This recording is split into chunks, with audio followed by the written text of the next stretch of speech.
ఆ పాపుల గతి ఏమిటో నాకు చెప్పవయ్యా అంటే ఇంకా వివరిస్తున్నాడు భగవానుడు.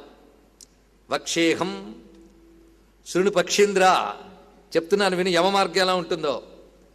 ఇది శృణ్వతామపి భీతిదం, ఇది విన్నవాళ్ళనే భయపెడుతుంది అన్నాడు. ఇక్కడ వింటూ ఉంటేనే భయం కలిగిస్తుంది, ఇంకా వెళ్ళేటప్పుడు భయం గురించి ఇంక చెప్పే ఉంది కనుక శృణ్వతామపి భీతిదం వివరిస్తున్నాను విను. అయితే అక్కడికి వెళ్ళే వాళ్ళు ఎవరో ముందు చెప్పేస్తాను నీకు అన్నాడు. అంటే వెళ్ళే వాళ్ళు ఎవరో ముందు చెప్తే ఆ లిస్టులో ఉండకుండా ఉండడానికి తగిన జాగ్రత్త తీసుకుంటామని ఆ వెళ్ళే వాళ్ళ లిస్ట్ ముందు చెప్తున్నాడు. ఏ హి పాపరతా తార్క్ష దయాధర్మ వివర్జితా. పాపరతులు, చాలా చక్కటి మాట వేశాడు. పాపరతి అంటే కూడని పని చెయ్యాలనే ఆసక్తి ఉన్నవాళ్ళు, అలాగే చెయ్యాల్సిన పని చెయ్యకుండా ఉండేవాళ్ళు, వీళ్ళు పాపరతులు. అంటే నేను చెప్పుకున్న పాపం అంటే ఏమిటో, విధిని వదిలేయడం, నిషేధాన్ని చేయడం. అవి చెయ్యాలని, నిషేధాలు చెయ్యాలని సరదా, చేయవలసిన వదిలేయడానికి ఉత్సాహం, ఇలాంటి వాళ్ళని పాపరతులు అంటారు. పైగా దయా ధర్మ వివర్జితా, ధర్మము దయ ఈ రెండూ లేనటువంటి వాళ్ళు. దుష్ట సంగాశ్చ, దుష్టులతో సాంగత్యం కలిగినటువంటి వాళ్ళు. సచ్చాస్త్ర సత్సంగతి పరాన్ముఖాహ, సత్శాస్త్రములతో అంటే మేలు కలిగించే శాస్త్రాలు, అలాగే సత్పురుషులు, వీళ్ళ సాంగత్యం పట్ల పరాన్ముఖులైన వాళ్ళు, అంటే వాటి పట్ల ఆసక్తి లేనివారు. ఆత్మసంభావిత స్తబ్ధ ధనమాన మదాన్వితా ఆసురం భావాపన్న దైవీ సంపద్వివర్జితా. ఇక్కడ నేను చదివిన ఈ శ్లోకం మాత్రం భగవద్గీతలో యథాతథంగా ఇక్కడ చెప్పిన 2 శ్లోకాలు కనిపిస్తాయి మనకి భగవద్గీతలో. అయితే భగవద్గీతలోంచి ఇందులో పెట్టారా, ఇందులోంచి అందులో పెట్టారా అని మళ్ళీ రీసెర్చ్ వరకు వద్దు మనకి. 2 రాసిన వాడు వ్యాసుడే కనుక పనికొచ్చిన విషయం అక్కడిది ఇక్కడ పెడతాడు, ఇక్కడిది అక్కడ పెడతాడు, ఆయన ఇష్టం. ఆత్మసంభావిత స్తబ్ధా ధనమాన మదాన్విత, ధన అహంకారంతో, అదేవిధంగా వారికి సంబంధించిన గొప్పతనాల పట్ల అహంకరిస్తూ, అంటే వినయ విహీనులు, ఐశ్వర్యమత్తులు, ఆసురీభావం కలిగినటువంటి వారు, తమని తాము గొప్ప అనుకునేవారు. నువ్వు గొప్ప అని అవతలవాడు చెప్పాలి, కానీ వాడికి వాడే గొప్ప అనుకుంటూ ఉండేటువంటి వారు, మనోవికారములు కలిగిన వారు. దైవీ సంపద్వివర్జితా, దైవీ సంపద లేనివారు. దైవీ సంపద ఏమిటి? భగవద్గీత తెచ్చుకుని 16వ అధ్యాయం జాగ్రత్తగా చూసుకుంటే చాలు. దైవాసుర సంపద విభాగ యోగంలో విస్తారంగా చెప్పాడు ఏది దైవీ సంపద, ఏది అసుర సంపద. దైవీ సంపద ఉంటే దైవీ సంపద విమోక్షాయ స్పష్టంగా చెప్పాడు. కనుక మోక్షానికి నేను ఎంతవరకు తగుతాను అనే ప్రశ్న ఆ అధ్యాయం చదివితే మనమే వేసుకోవచ్చు. ఆ చెప్పిన దైవీ సంపద ఎంత మేరకు ఉంది, మోక్షానికి పనికిరాని అసుర సంపద ఎంత మేరకు ఉందో తెలుసుకుంటే మనం ఎంత మేరకు ఎదుగున్నామో మనమే తెలుసుకోవచ్చు. అందుకే ఇక్కడ ఒక్క మాటలో దైవీ సంపద్ వివర్జితా అని చెప్పాడు. అనేక చిత్త విభ్రాంత మోహజాల సమావృతా, అనేక రకములుగా చెదిరిపోయేటువంటి భ్రాంతులు కలిగినటువంటి వారు. మోహజాల సమావృతా, మోహమనే వలలో చిక్కినటువంటి వారు.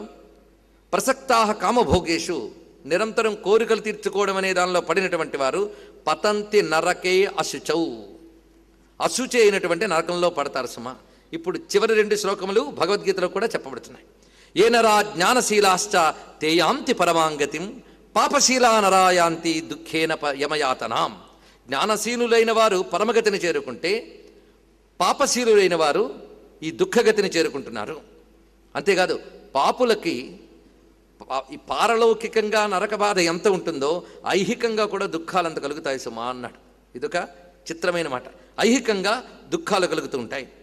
పైగా మానవ జన్మలో సుఖం దుఃఖం రెండూ అనుభవించడానికే తెచ్చుకున్నాం. మనం చేయాల్సిన సత్కర్మల గురించి చెప్తూ ఉంటే అనుకుంటాం ఇదేదో పరలోకానికి పనికొచ్చేది, ఇక్కడ దేనికి పనికిరాదు అనుకుంటూ ఉంటాం. కానీ ఈ జీవితంలోనే ఇది క్రమక్రమంగా మనం సత్కర్మలు అధికంగా చేయగలిగితే వాటి ఫలితం ఈ జీవితంలోనే మనం అనుభవించగలం. ఈ జీవితంలోనే చిత్తశుద్ధి పొంది ఈ జీవితంలోనే మనం ఆత్మవిచారంలోకి వెళ్ళగలం. ఎందుకంటే మానవ జన్మకు అవకాశం ఉంది, శాస్త్రములన్నీ అది చెప్తున్నాయి. అంతేగాని కర్మ కొద్దీ ఏం జరిగితే జరుగుతుందిలేండి అని ఊరుకోనక్కర్లేదు. మనం త్రిపుర రహస్యం చెప్పేటప్పుడు కూడా ఈ విషయంపై చాలా విస్తారమైన చర్చ జరిగింది దత్తాత్రేయుల వారు పరశురాముడికి చెప్పేటప్పుడు. కనుకనే సాధన చేస్తూ అవుతుంది. అలా కాకుండా పాపపుణ్య ఉభయమిశ్రమం వల్ల వచ్చినటువంటి ఈ జన్మని పుణ్యము ద్వారా శుద్ధి చేసుకుంటూ విచారణ ద్వారా మనం భక్తి ద్వారా విచారణ ద్వారా జ్ఞానాన్ని సముపార్జించుకోవడానికి ఇవ్వబడిన సాధన ఇది ఈ దేహం. అందుకే దానికి పనికొచ్చి ఒక పెద్ద పరికరం, దానికి వినియోగించకుండా కేవలం ఇంద్రియాల్ని సుఖపెట్టడం అనేటువంటి ఏకైక లక్ష్యంతో ఈ ఇంద్రియాలకు సంబంధించిన కొన్ని సంగములను ఏర్పరచుకుని అంటే అహం మమ అంటే నాది, నాది అని నేను ఒక్కటన్నాను కానీ నావి అని ఉంటాయించగానే అప్పుడు ఇదివరకటి పాప ఫలములు ఆ జీవితంలో ఒక అనుభవ దశలోకి రావడం మొదలు పెడతాయట. వార్ధక దశలోకి వచ్చేటప్పటికి ఎక్కువగా వస్తాయట ఆ సమయంలో.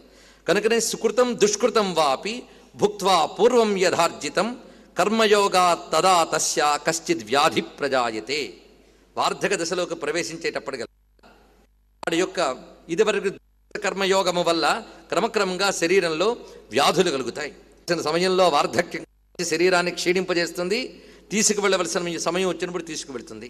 అప్పుడు ఆ మరణకాలంలో సైతమేనా వస్తుందా అది చెప్తున్నాడు. తెలిసిపోతుంది. తనలాంటి వాళ్లే మరికొందరు వెళ్ళిపోతున్న సీన్లు అప్పుడే కనిపిస్తూ ఉంటాయి. ఆ సమయంలో కూడా ఎలా ఉంటుంది పరిస్థితితో చెప్తున్నాడు. తత్రాపి అజాత నిర్వేదో, అప్పటికి కూడా వాడికి నిర్వేదం కలగదు. నిర్వేదం అంటే పరివేదన, అది కలగాల. నిర్వేదం అనేది పాజిటివ్గా నెగిటివ్గా రెండు నిర్వేదాలు ఉన్నాయి.